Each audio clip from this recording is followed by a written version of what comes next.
또 3기나 4기이신 분들, 이런 분들은 많이 힘들죠. 힘들지만 내가 어떤 긍정적인 마인드를 가지면 의외의 결과를 낼 수 있다는 거 있어요. 저는 그런 환자들을 많이 봤어요.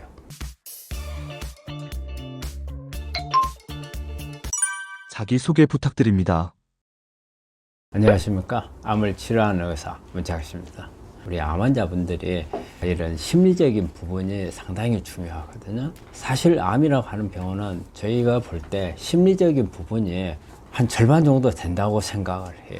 오랫동안 환자를 보다 보면 환자들한테 이렇게 어떤 느끼는 감이 있거든요.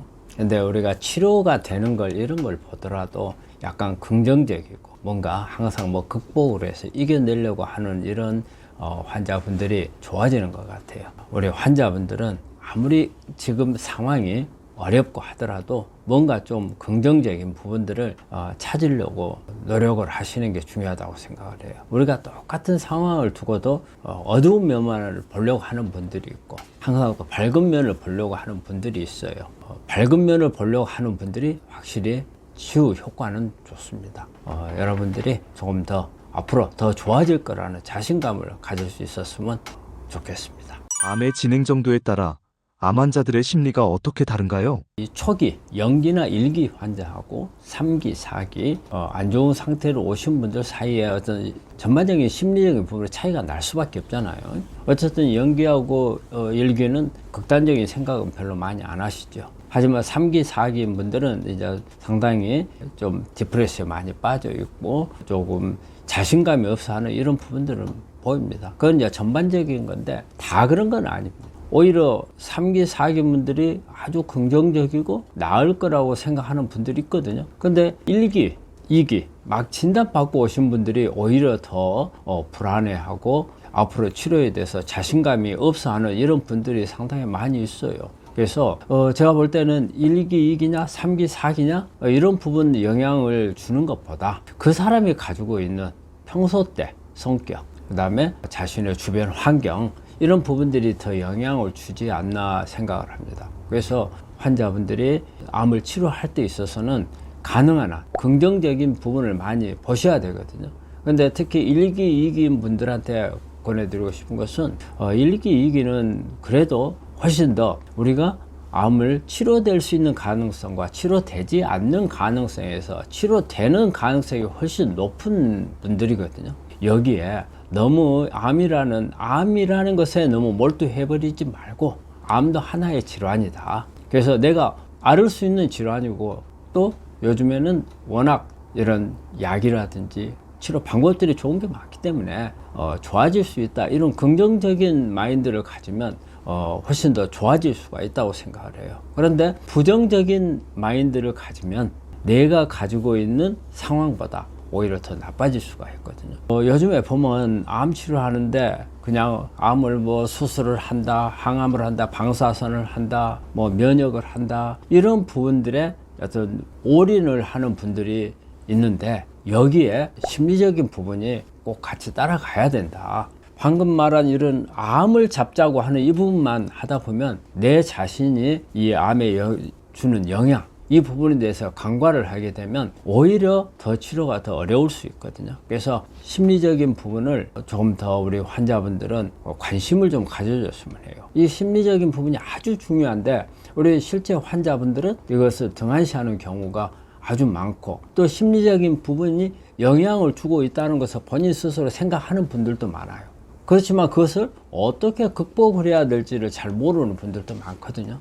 요즘에는 어떤 이런 심리에 대한 부분이 아주 다양하게 나오고 치료 방법들이 뭐 워낙 다양하다 보니까 우리 환자분들한테 어떤 부분이 맞는지 찾아보면 나하고 다 공감대가 형성되는 치료 방법들이 있어요. 그런 부분들을 찾아가지고 하시면 치료율이 훨씬 더 높아질 거고요. 그리고 또 3기나 4기이신 분들 이런 분들은 많이 힘들죠. 힘들지만 내가 어떤 긍정적인 마인드를 가지면 의외의 결과를 낼 수 있다는 거 있어요. 저는 그런 환자들을 많이 봤어요. 그렇기 때문에 3기, 4기인 분들이라 하더라도 조금 더 밝은 생각을 하고 긍정적인 마인드를 가지고 나을 수 있다는 자신감을 가지고 치료에 임하면 저는 좋아지리라고 봅니다. 그래서 어떤 기수가 중요하기도 하지만 그 분이 가지고 있는 기본적인 성격, 캐릭터 이런 부분들이 더 작용을 할 수 있는 부분이 있기 때문에 내 자신의 성격을 개조하는 것도 또 하나의 방법이거든요. 되게 소심한 분들은 어떤 상황에서도 소심해요. 그래서 너무 소심한 것은 좋지 않아요. 그래서 제가 이렇게 우리 환자분들하고 상담을 하다가 되게 소심한 분들, 또 이렇게 정리정돈 좋아하는 분들, 그리고 이렇게 자기 의무 기록을 갖다가 하나하나 정리하는 분들, 이런 분들을 보면은 조금 바꿨으면 하는 생각이 들어요. 그래서 어떨 때는 우리 환자분들이 정리정돈 하는 것을 제가 상담하는 가운데서 정리정돈하고 계신 분들이 계세요. 그러면 제가 허투루 놓거든요. 또 그분들한테 그런 이야기를 해요. 좀 어지러라. 정리정돈 하지 마라. 어지르고 그 다음에 집에서 누가 청소를 안 하거나 원리 원칙대로 안 하거나 이런 부분에 대해서 등한시해보는 훈련을 좀 해봐라. 그게 아주 중요합니다. 이게 딱딱 맞아져야 된다는 이 생각이 엄청 스트레스를 가져와요. 그리고 내가 정리정돈만이 아니고 내 주변에 있는 사람들까지도 그렇게 돼야 된다 생각을 하는 분들은 더 힘들어요. 그래서 우리 암 환자분들은 본인이 가지고 있는 캐릭터에 바꿔야 된다면 이것도 바꿔야 되는 것도 치료 방법 중에 하나예요. 특히 소심한 성격을 가지고 있는 분들은요, 좀 덜렁덜렁해질 필요가 있습니다. 그리고 세상이 이거 정리 안 된다 해가지고 무너지는 거 아니거든요. 정리 안 돼도 괜찮아요. 오히려 혼돈 속에 있는 게 더 좋은 경우도 있거든요. 그래서 너무 이게 소심한 성격의 분들을 좀 바꿔야 돼요. 그래서 우리 암 환자분들이 기수보다도 저는 어떻게 보면 본인이 가지고 있는 성격 때문에 자신의 암을 좋게 만들 수도 있고 악화시킬 수도 있다고 보고 이 점에 대해서 좀 더 깊은 관심을 가졌으면 합니다. 암 환자의 심리가 치료에 미치는 영향은 어떤가요? 이 심리가 엄청 크죠. 우리가 플라시보 효과라는 말이 있잖아요. 플라시보 효과라는 것은 용어를 하자면 대개 의사들에 있어서 그 의사를 믿는 마음이 바로 플라시보 효과라는 거거든요.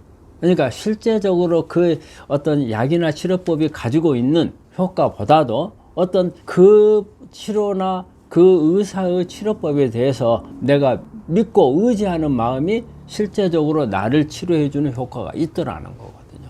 그래서 예전에 여러 통계를 보면은 퍼센트를 다양하게 말을 해요. 어떤 경우는 뭐 30에서 40%다. 또 어떤 자료를 보면 한 50에서 60%다. 이런 부분들이 있는데 대부분 이런 자료들이 효과 없다 말을 안 한다는 거죠. 그래서 제가 볼 때는 한 절반 정도의 플라시보 효과는 있다고 봐요.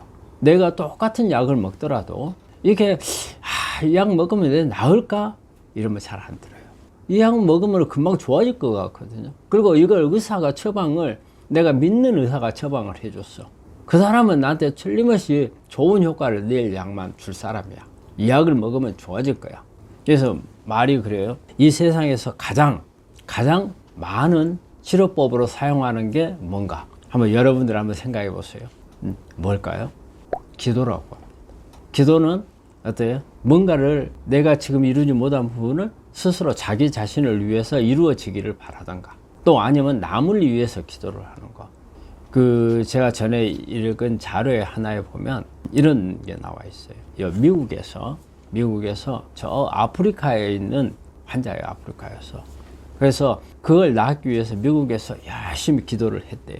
여러 사람들이. 근데 거기서 정말 좋아졌대요. 그것 때문에 좋아졌는지 어쩐지는 모르겠지만 그런 부분들을 이렇게 사례로 해서 연구를 쭉 하면서 기도를 하는 게 효과가 있다. 이런 부분들로 자료가 나온 것을 제가 읽은 적이 있거든요. 이거는 우리가 심리적인 부분이잖아요. 이런 부분들이 효과가 있는 건 맞아요.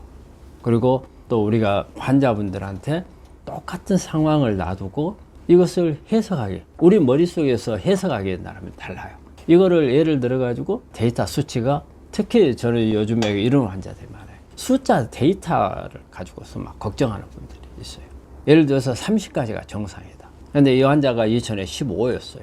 갑자기 한 17이 된 거예요. 그럼 어떤 환자는 와가지고 이걸 대수롭지 않게 생각하는 반면에 또 어떤 환자는 왜 2가 올라갔을까? 정상 범위 내니까 괜찮습니다. 하는데 환자는 그게 안 들어와요. 어쨌든 올라가지 않았느냐, 내 몸 안에서 무슨 일이 벌어졌느냐, 이가 올라갔는가. 저는 그러죠. 정상 범위 내니까 괜찮습니다. 근데 일반 사람들은 아 그렇습니까, 정상 범위 내면 괜찮겠네요.